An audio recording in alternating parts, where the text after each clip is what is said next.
mulheres. E pra defender as mulheres não precisa ser feminista. Aliás, as feministas não defendem e você deixou claro isso aqui. Agora... Uma questão, assim, bem simples, assim. Por que a gente não pode... por que a esquerda, mesmo sabendo que essa solução era uma solução mais equânime, ela não defende essa solução? Sabe por quê? Eu vou te dar a resposta.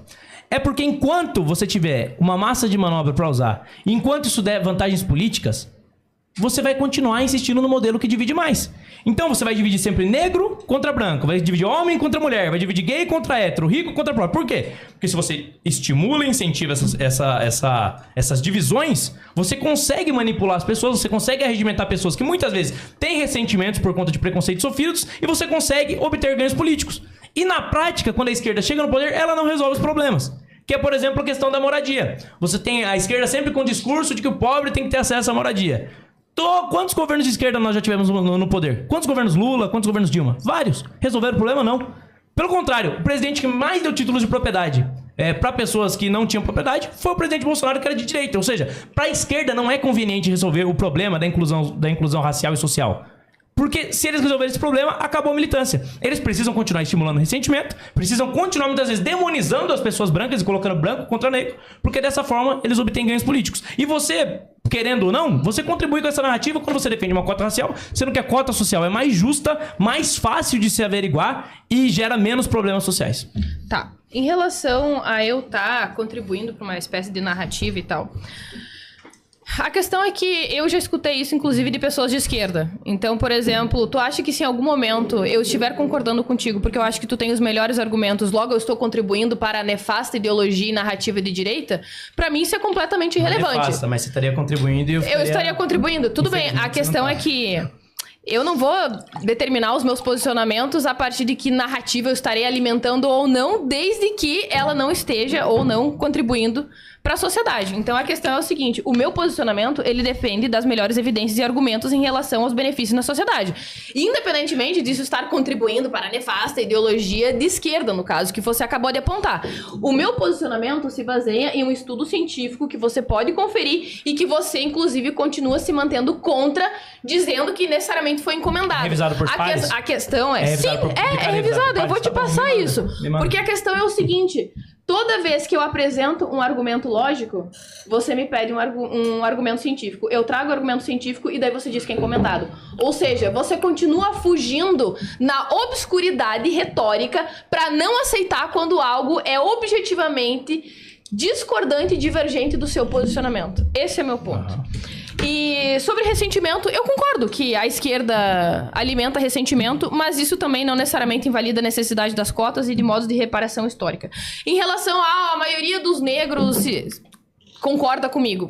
Não sei. Quais são as evidências científicas que você tem aqui para me apresentar numericamente de que você realmente pode afirmar a maioria dos negros que estão aqui concordam comigo? Segundo, independentemente de serem maioria ou não, a questão é que no passado a maioria das pessoas era a favor da escravidão. Essa é uma falácia básica de maioria.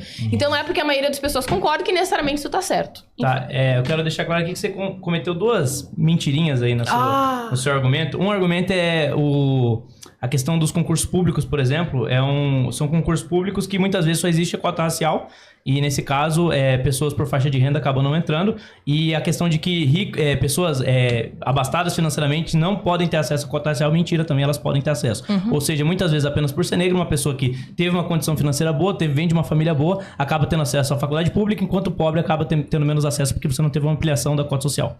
Então, aqui, só desmantelando aí duas mentiras que você falou. Eu só quero dizer que eu concordo contigo em ser contra em relação a isso. Ah, é? Sim. Tá bom, então. Tá bom. A gente... Tá tudo certo. Chegamos no ponto de consonância no debate. Eles concordaram, baixou, né, o clima. Tá todo mundo falando mais calmo. Ô, Alexandre, manda uma pergunta você agora pro pessoal aí. Selva, deixa eu construir uma linha de raciocínio. Olha só, na última eleição, me permita perguntar, qual foi o seu candidato a presidente? Eu não tive candidato a presidente, na verdade. Tá legal. Então, a partir do pressuposto que nós temos um presidente da República, que se a gente fizer um ditado para ele de 100 linhas, ele provavelmente vai cometer mais de 30 erros de português.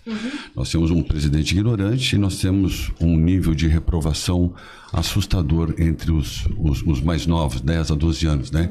Crianças com 15 anos não sabem fazer as 4 operações básicas.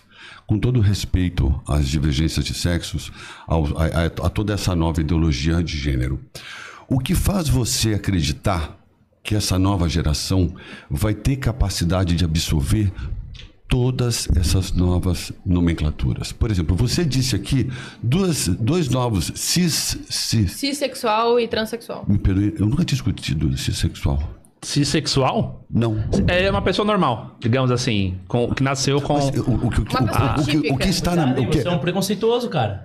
Você daqui a pouco vai ter que ser punido legalmente. Eu acho que é só ignorante porque ele é mais velho. Eu sou antigo. Ignorância de gente antiga. Cuidado, que hoje em dia... O que faz Twitter não perdoa. O que motiva você a acreditar que esses jovens que não sabem fazer, muitas vezes, as 4 operações básicas de matemática vão ter condições de absorver todas essas variações? O que motiva você a que toda essa democracia seja alcançada, esse respeito global seja alcançado e todos se respeitem mutuamente, sendo que 4 operações de matemática não conseguem ser absorvidas? Tá, primeiro que eu gostei dessa pergunta, eu achei ela realmente bem... Obrigado. Oportuna, bem interessante. Primeiro, se a gente for analisar como as crianças funcionam cognitivamente, elas são extremamente neuroplásticas e elas aprendem determinados conceitos e adequações com muita facilidade. Então, uma pessoa de 50 anos, ela não tem a mesma abertura psicológica, tanto a experiências quanto determinados conceitos, quanto uma pessoa de 15, quanto uma pessoa de 7, tá? Então, pode ser que tu apresente o caso da cissexualidade, da transexualidade para uma pessoa de 90 anos, ela não vai entender. Ela vai achar que é uma confusão, né? Ela vai achar que é um caos, é uma aberração, enfim.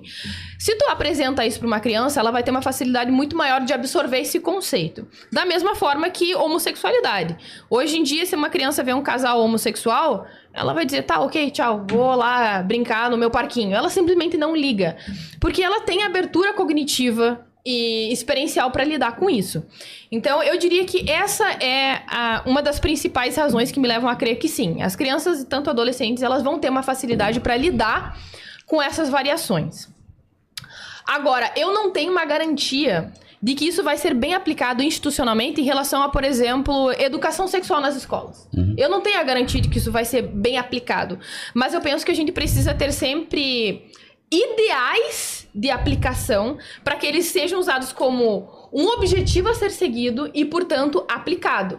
Então, a gente precisa ter, pelo menos, uma noção de que o respeito à tolerância, à diversidade, são necessidades para pessoas que não correspondem à tipicidade comportamental, ou de identidade de gênero, ou de orientação sexual, para que outras pessoas que não correspondem a isso se sintam bem.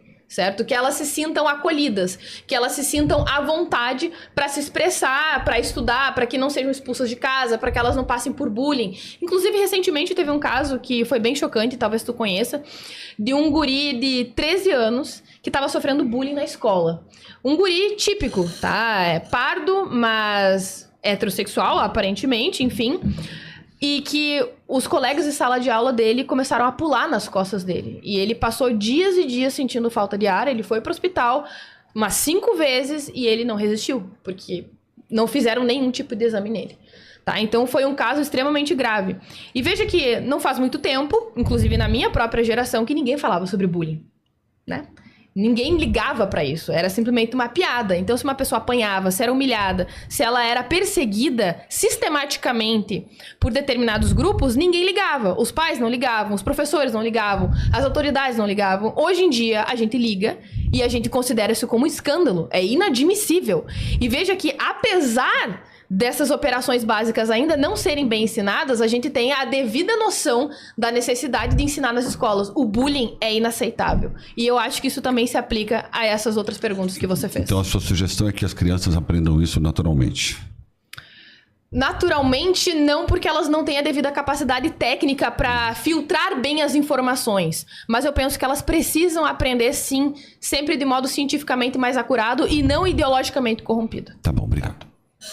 Tem uma pergunta para fazer pro Lucas. Lucas, a gente está vivendo uma epidemia de falsas acusações recentemente. Foi divulgado um dado de que de 75% a 80% nos estados do Brasil são denúncias falsas, né? Então, a pessoa de 75% a 80%.